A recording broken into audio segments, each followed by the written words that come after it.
SCP SL offers a wide variety of items and weapons for you to choose from and utilize. And I'm sure everybody knows the holy trinity of the strongest items. But what are some underrated items / weapons that can be highly effective if used correctly, but are often overlooked by the general player base? Well, if that's what you're wondering, you have came to the right place, because today we will discuss the 5 most underrated items that you shouldn't sleep on. So without any further wait, let's get right into it. Firstly, we have the COM-18. Now the issue with this one is quite obvious. People look at it and go, haha, it's a small PP pistol, what can you do against these big black guns? And whilst this may be mostly true, cause what the fuck is a guy with this thing do against a guy with this in a close range encounter? Well, you have to consider other factors in order to understand its potential uses. If you are, for example, a facility guard, I'd recommend this guy much more over the FSP-9. Sure, the FSP-9's firepower is more suitable for rapidly gunning down innocent people and spraying down SCPs in a group. However, whilst the COM-18 can do all of that but slower, it also can compete in mid to end game due to its penetration. I had plenty of games where I, as a facility guard, was stuck with this gun while heavily outnumbered in the facility by Chaos. All of Chaos's weapons are based on close range combat like the shotgun or the AK, which allowed me upon surprisingly appearing to take them out in 3 to 5 shots due to the weapon's penetration. Now this, weapons like the FSP-9 or the Crosswhack could never do, as both of their penetration values are in bigger depth than the Greeks are. For comparison, the Crosswhack's damage with the extended barrel to the both body and headshot is absolutely pathetic compared to the COM-18's.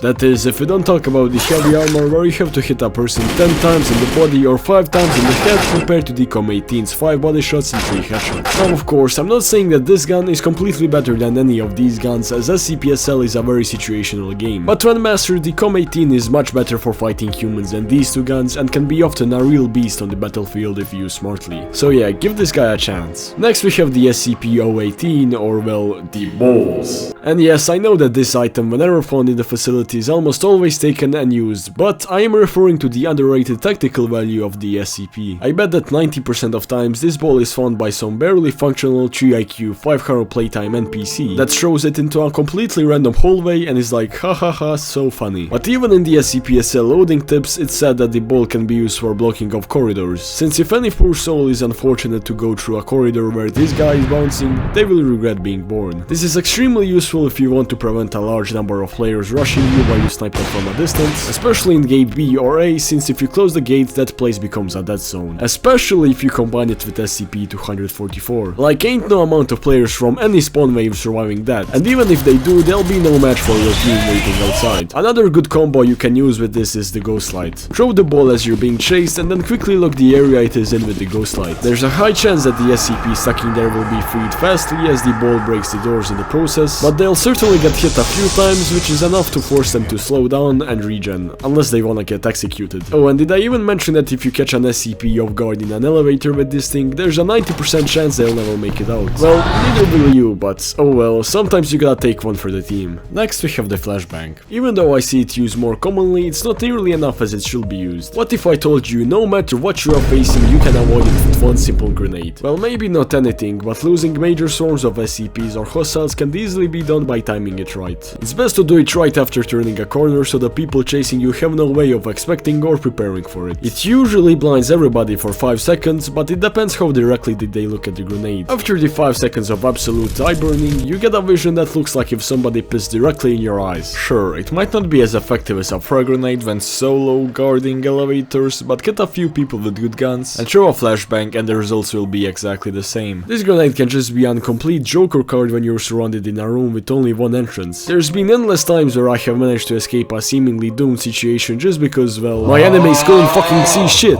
Make sure to spam it for maximum efficiency. Adrenaline. I always see people either carrying full SCP-500s in their inventory or just something completely random, but I think the adrenaline is essential for many intense situations. It can be used to give you extra HP during any gunfight, and trust me, every single HP point counts. It can also be used to survive falls and fake your own death, or just to completely survive a 99 pounds. But in my opinion, the more significant benefit of the adrenaline is the temporary infinite stamina it gives you whilst restoring it fully. I have been in many situations where most of the doors are blown up, so I can't slow down the SCPs with them, which results in me losing all of my stamina quite fastly. Luckily, I had adrenaline which allowed me to keep on running for a large distance before I hid behind a gate or etc. Not to mention the amount of times it saved my life when running out of stamina amidst a nuke or the light containment decontamination process. It's essentially a less harmful alternative for the cola, as the stamina it provides you can be game changing, but you don't have to deal with passive massively losing your HP. Combine the adrenaline with the yellow candy and well, you can easily run to a completely different state and start your life over. Next we have the Ghost Light. Now I've talked about it in some of my previous guides, which I guess just goes to show how versatile it is. I rarely see this item being used, even though by simply throwing it you can escape any amount of players temporarily. Even if the SCP-079 is assisting the SCPs, you can just throw it and completely neutralize any threat. Like in this scenario, 079 locks the door in front of you and the SCPs are right on your tail. You simply throw a Ghost Light, not only opening the door ahead, but also closing all of the surrounding doors, whilst also disabling SCP-079 for some time. So just like the flashbang, if used correctly it can be a free out of jail card. However, another thing the Ghost Light does is turning off lights. This can be used to gain an advantage in many gunfights if you equip a flashlight or a night vision scope beforehand. This works extremely well on surface zone, as even if you're outnumbered, your enemies simply can't see shit, which allows you to do quite some damage. It can also be used to go past enemies unnoticed. For example, if you wanna slide past and avoid most of the freshly spawned spawn wave, simply throw it at the gate and most of the MTF will be too confused to notice you. Now this can be quite risky, but I'm sure you'll be fine. Anyways, that will be it for today's yapping session, sponsored by Yappington University. Make sure to click that subscribe button or your balls may fall off. Oh, and also if you're interested in helping with future videos, engaging with a welcoming community or participating in giveaways, feel free to join my Discord server whose link is down below. Anyways, have a great day and I'll see you next time.